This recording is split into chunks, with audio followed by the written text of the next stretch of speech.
जब से सम्राट चौधरी ने गृह मंत्रालय संभाला और उसके बाद मुख्यमंत्री बने, बिहार में हालात लगातार बिगड़ने लगे। इन हालातों के बीच भी सम्राट चौधरी की कुर्सी पर कोई खतरा नहीं था। इसके बाद छात्र आंदोलन के दौरान AK-47 का पहली बार आम नागरिकों पर, बच्चों पर इस्तेमाल किया गया, तब भी सम्राट चौधरी पर कोई कार्रवाई नहीं हुई। जबकि मैं आपको बता चुका हूं कि जनता दल यूनाइटेड के साथ साथ खुद बीजेपी के नेता भी सम्राट चौधरी से खुश नहीं है, क्योंकि सम्राट चौधरी के लिए इंतजार किया जा रहा था कि क्या पहली अग्नि परीक्षा में वो पास हो पाएंगे। पास छोड़िए, फेल छोड़िए, फिसड्डी साबित हुए। हालत यह हो गई है कि अब सम्राट चौधरी को इस्तीफा देना होगा, क्योंकि अब उन्हीं के मुंह पर हाय हाय के नारे लग रहे हैं। मैं बांकीपुर उपचुनाव सीट पर जो उपचुनाव हुआ उसकी बात कर रहा हूं। पूरी तरह से हाथ से फिसल गया बीजेपी के हाथ से ये पुराना किला, एक पुराना गढ़, जो हर एक परिस्थिति में भी बीजेपी जीतती नजर आई। उसके बावजूद सम्राट चौधरी बीजेपी के कोटे से मुख्यमंत्री उनके होते हुए पहली अग्नि परीक्षा में फिसड्डी साबित हुए। खबर है कि बीजेपी के अंदर कलह बढ़ चुकी है। अब कोई सम्राट चौधरी को मुख्यमंत्री के तौर पर देखना नहीं चाहता। बीजेपी के दिग्गज नेता जरूर बिहार पहुंचे, लेकिन बीजेपी के इन नेताओं ने मुंह पर कह दिया, कौन सम्राट चौधरी, हम नहीं जानते।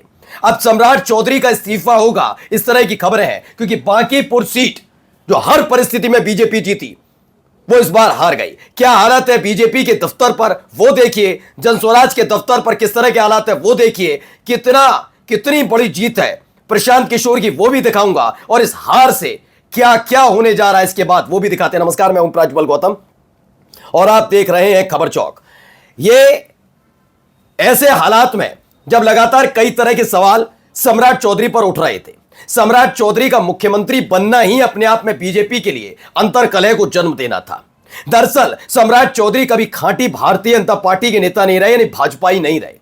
उनसे दिग्गज और कई सालों तक संघर्ष करने वाले नेता हैं। जब बारी आई कि नीतीश कुमार मुख्यमंत्री पद से हटेंगे और गठबंधन के नेता के तौर पर बीजेपी के कोटे से कोई मुख्यमंत्री बनेगा, तो कई नेताओं को उम्मीद थी कि लंबे अरसे तक बीजेपी की सेवा करना, ईमानदार बने रहना, इसका तोहफा मिलेगा।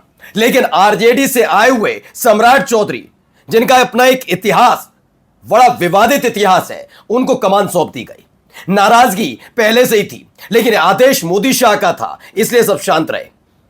एक के बाद एक घटनाक्रम घटे। जनता दल यूनाइटेड के नेताओं ने नाराजगी जताई कि जब से ये व्यक्ति गृह मंत्री बने हैं, तब से ही बिहार के हालात बद से बदतर हुए। अब बीजेपी के नेता सवाल उठा रहे हैं। पहले वो आपको खबर दिखाता हूं, खबर क्या निकलकर सामने आई है। खबर देखिए, 16वां राउंड हो चुका है और 14,000 वोट।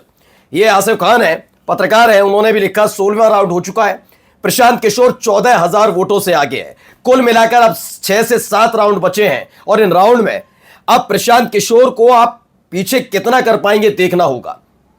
14,000 वोटों से आगे निकल चुके हैं प्रशांत किशोर। सांसें फूलने लगी हैं बीजेपी की। कैसे? क्योंकि अब उनका अपना दुलारा, क्योंकि जब आप केंद्र को देखते हैं ना, तो मोदी शाह के लाडले को कुर्सी से हटाना इतना आसान नहीं होता। लेकिन अब फील्डिंग सच चुकी है। 16वें राउंड में प्रशांत किशोर 14,000 वोटों से आगे हैं। और इसी के साथ जरा पहले देखिए जनस्वराज के दफ्तर पर कैसे जश्न मनाया जा रहा है। ये देखिए जश्न मनाया जा रहा है।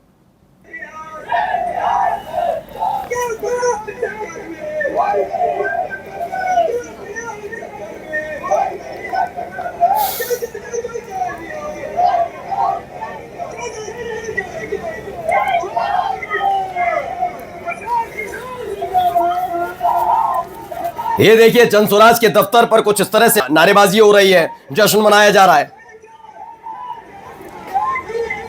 दरअसल आरजेडी और जनस्वराज पार्टी दोनों ही, खास तौर पर आपने प्रशांत किशोर को देखा होगा, जब वोटिंग हो रही थी वो सबसे ज्यादा सक्रिय रहे। ये विपक्ष को अब समझना होगा, आपकी सक्रियता बहुत जरूरी है। आप जश्न में डूबिए मत।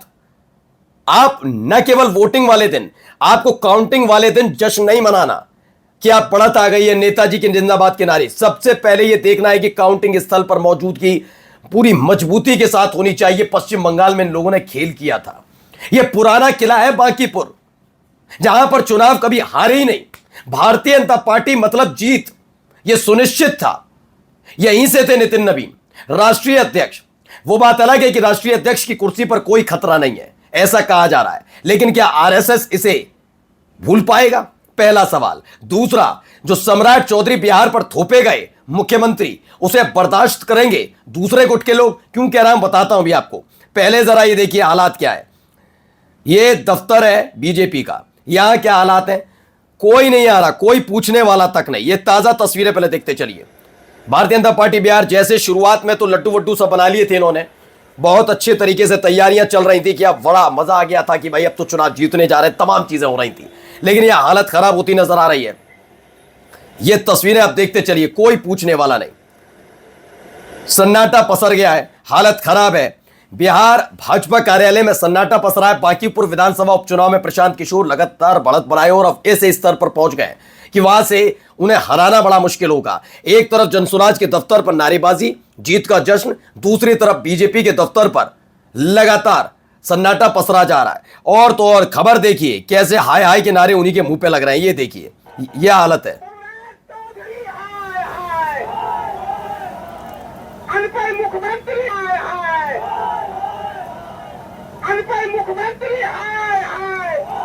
वापस लौट गए। यह है सम्राट चौधरी की स्थिति।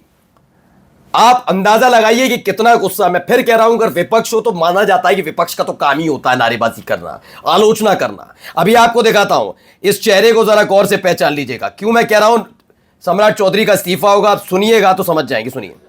सम्राट चौधरी तो हम लोग सम्राट चौधरी को नहीं जानते हैं, नहीं बनाया है उनको। सही बात है, पार्टी डिफॉल्ट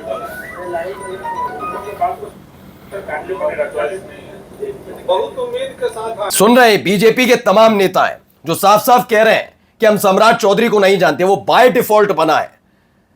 सम्राट चौधरी का इस्तीफा तय माना जा रहा है। ये पहली अग्नि परीक्षा का इंतजार किया जा रहा था। जैसे आपको याद होगा, योगी आदित्यनाथ के सामने भी एक अग्नि परीक्षा थी। आरएसएस जब योगी आदित्यनाथ की कुर्सी को बचा रही थी लोकसभा चुनाव के बाद, जिसमें मोदी शाह का दबाव था कि योगी आदित्यनाथ नैतिकता के आधार पर इस्तीफा दे और केंद्र में मंत्री बने, आरएसएस ने कहा ऐसा नहीं, शर्त रखी गई, उपचुनाव में बेहतर करके दिखाए। उपचुनाव में बेहतर किया और आज भी मुख्यमंत्री है योगी आदित्यनाथ। ऐसी एक शर्त है कि सम्राट चौधरी अब कुर्सी छोड़ेंगे, क्योंकि पहली अग्नि परीक्षा में अपने लंबे अरसे से अभेद दुर्ग को उन्होंने बचाने की कोशिश की, नहीं की पता नहीं, लेकिन पूरी तरह से ढह गया। देखिए कैसे शुरू हुआ था वो थोड़ा आप समझते चलिए। बांकीपुर उपचुनाव में मतगणना जो बैलेट पेपर से हुई, शुरुआती कुछ ऐसी हुई, 2120 वोट मिले, बीजेपी को 1393 वोट और आरजेडी को 501। फिर ईवीएम की जब काउंटिंग शुरू हुई तो ये तमाम चीजें बदलती नजर आई और 16वें राउंड आते आते 16वां राउंड पूरा हो चुका है और उसके बाद 14,000 वोटों से आगे हो जाते हैं। यह भी स्थिति, ये तैयारियां की गई थी। अब इन लड्डुओं का क्या होगा भाई पता नहीं, जरा देखिए। तब खुशी थी इनके चेहरे पर, चौथे राउंड तक खुशी थी बीजेपी के नेताओं के चेहरे पर। अब देखिए खुशी काफूर हो गई है।